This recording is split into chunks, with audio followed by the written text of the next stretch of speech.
بسم الله الرحمن الرحيم والصلاة والسلام على أشرف المرسلين. Salam alaikum, bonjour tout le monde. Aujourd'hui, on va voir des exercices ou bien des questions sous forme de QCM qui ont été proposés au concours national pour accéder à Sonatrach, spécialité instrumentation et contrôle des systèmes pour les ingénieurs et les techniciens. Donc, ce document vise à fournir aux candidats du concours national de Sonatrach les connaissances essentielles nécessaires pour chaque instrumentiste souhaitant travailler dans le domaine pétrolier. Afin de bien se préparer, voici quelques conseils et éléments clés à considérer. Assurez-vous de bien comprendre les principes fondamentaux de l'instrumentation utilisée dans l'industrie pétrolière. Revue des concepts de base tels que les capteurs, les transducteurs et les systèmes de contrôle. Ce document inclut des questions et des exercices pour vous permettre de tester vos connaissances. Utilisez-les pour identifier vos points faibles et améliorer vos compétences. N'hésitez pas à utiliser des livres, des tutoriels online et des vidéos pour approfondir vos connaissances. Plus votre compréhension est large, mieux vous serez préparé.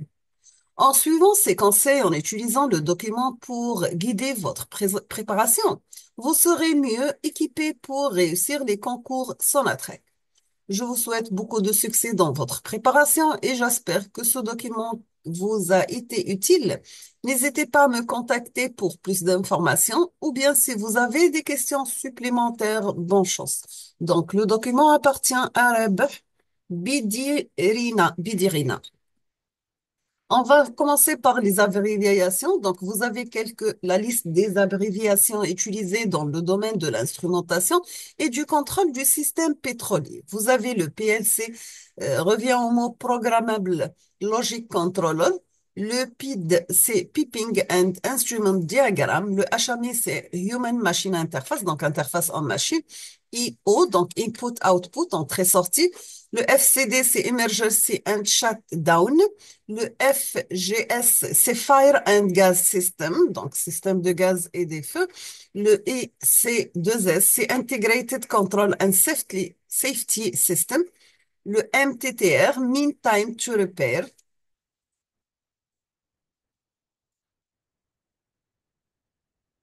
Arrêtez. MTTR, MTTR mean time to repair. PCS means process control system. SES safety instrumented system, i.e. PSS or ESD or FGS. UPS, uninterruptible power supply. HVAC, heating, ventilation, and air conditioning. CV, control valve. FAL, flow alarm low. FAH, flow alarm high. FAHH, flow alarm high high. FALL, flow alarm low low. FC, flow control. FCV, flow control valve. FE, flow element. FG, flow gauge slash flow sight glass. FI, flow indicator. FIC, flow indicator controller. FIT, flow indicator transmitter. FR, flow recorder. FRC, flow recorder controller. FRT, flow recorder transmitter. FS, flow switch. FSDH, flow shutdown high. FSDL, flow shutdown low. FSH, flow switch high. FSL, flow switch low. FT, flow transmitter. LA, level alarm. LAH, level alarm high. LAHH, level alarm high for level above LAH. LAHL, level alarm high low. LAL, level alarm low. LALL, level alarm low for level above LAL. LC, level controller. LCV, level control valve. LG, level gag. LI, level indicator. LIC, level indicator controller. LIT, level indicator transmitter. LLH, liquid level high. LLL, liquid level low. LR, level recorder. And LS, level switch. LSDH level shutdown high, LSDL level shutdown low, LSH level switch high, LSHL level switch high low, LSL level switch low, LSH LSA double H level switch high for above LSH, LS double L level switch low for above LSL, LT level transmitter, PAH pressure alarm high, PAHL pressure alarm high low, PAL pressure alarm low, PC pressure controller, PCV pressure controller valve, PG pressure gauge, P slash I pneumatic to current converter, PI pressure indicator, PIC pressure indicator controller, PIT pressure indicator transmitter, PRR pressure recorder control. TAH temperature alarm high, TAHL level temperature alarm high slash low, TAL temperature alarm low, TC temperature controller,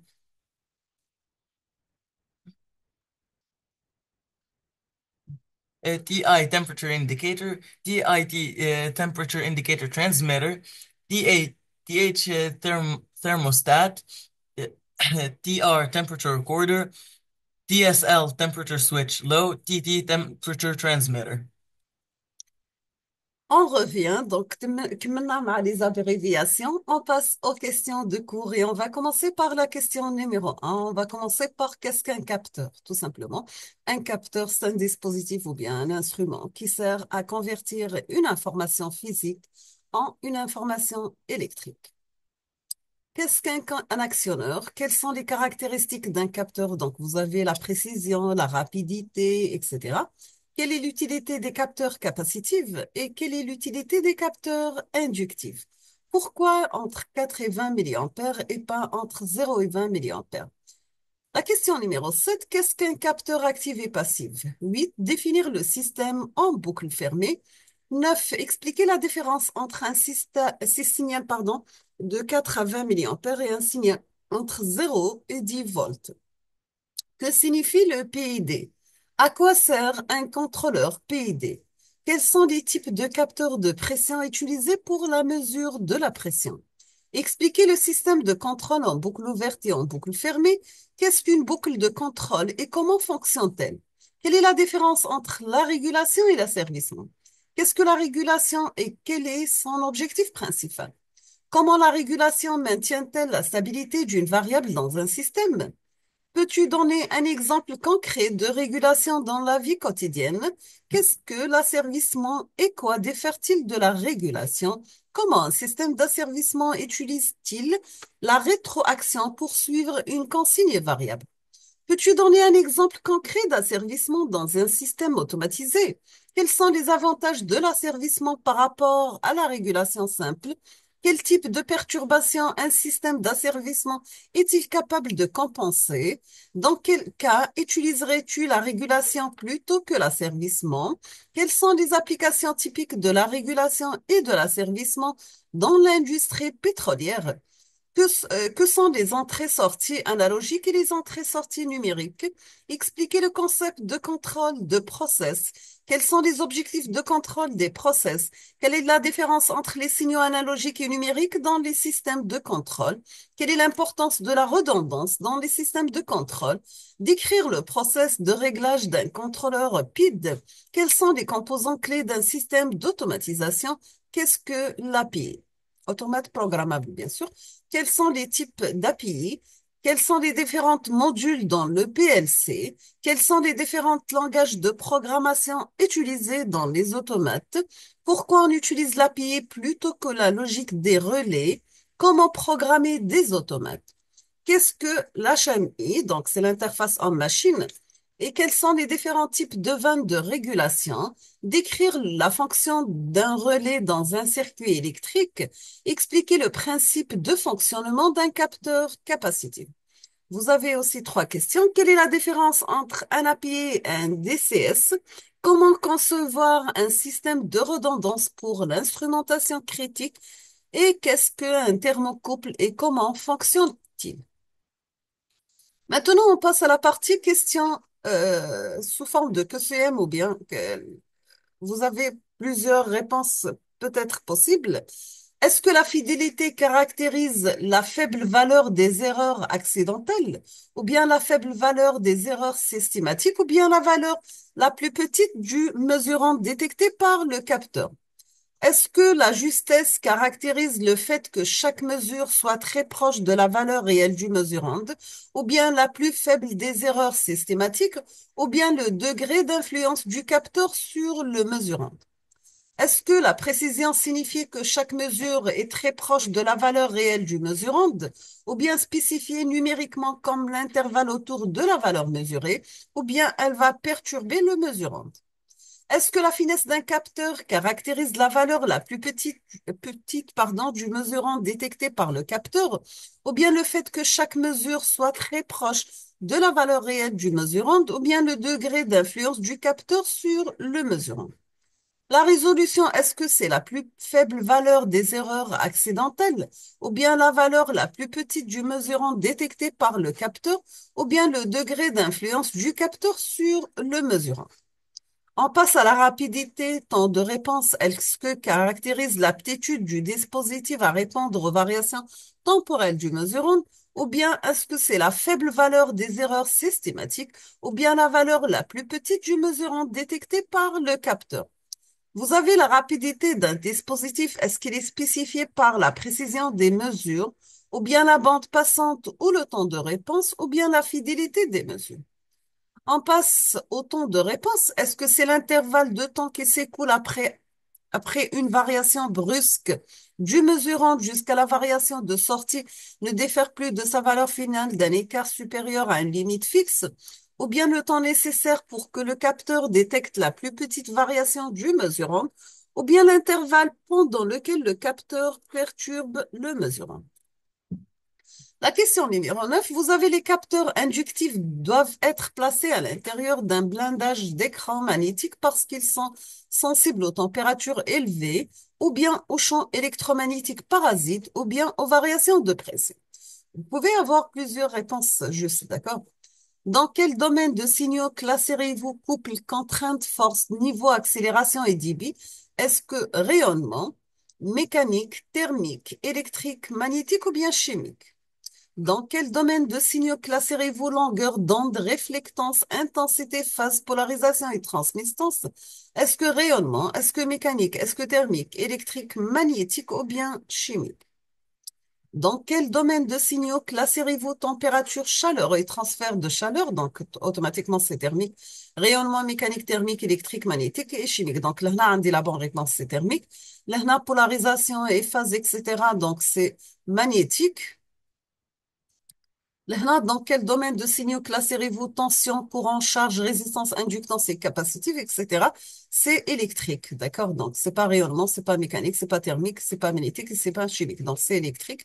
Dans quel domaine de signaux classerez-vous perméabilité, intensité de champ, densité de flux, moment magnétique? Automatiquement, c'est magnétique. Dans quel domaine de signaux classerez-vous composition gazeuse, humidité, concentration, pH, vitesse de réaction et oxydation? Donc, automatiquement, c'est chimique. Quelles sont les trois actions de base d'un régulateur PID? Est-ce que proportionnelle ou bien intégratrice et dérivée? Précision, stabilité, rapidité ou bien accumulation, réaction et correction? La 17e question. Quelle est la fonction de l'action proportionnelle P dans un régulateur P? Est-ce que répond à l'accumulation des erreurs passées, ou bien réagit au taux de changement de l'erreur, ou bien répond proportionnellement à l'erreur actuelle? La question numéro 18. Quelle est la fonction de l'action intégratrice dans un régulateur PID? Est-ce qu'il répond proportionnellement à l'erreur actuelle, ou bien réagit au taux de changement de l'erreur, ou bien répond à l'accumulation des erreurs passées? La question numéro 19. Quelle est la fonction de l'action dérivée dans un régulateur PID? Est-ce qu'il répond à l'accumulation des erreurs passées, ou bien réagit au taux de changement de l'erreur, ou bien répond proportionnellement à l'erreur actuelle? La question numéro 9. Donc, quel est l'avantage principal de combiner les trois actions PID dans un régulateur PID? Est-ce qu'on obtient l'augmentation de la complexité du système? Est-ce que ça, c'est un avantage principal? Ou bien réunir les effets positifs des trois correcteurs de base? Ou bien simplifier le contrôle du système?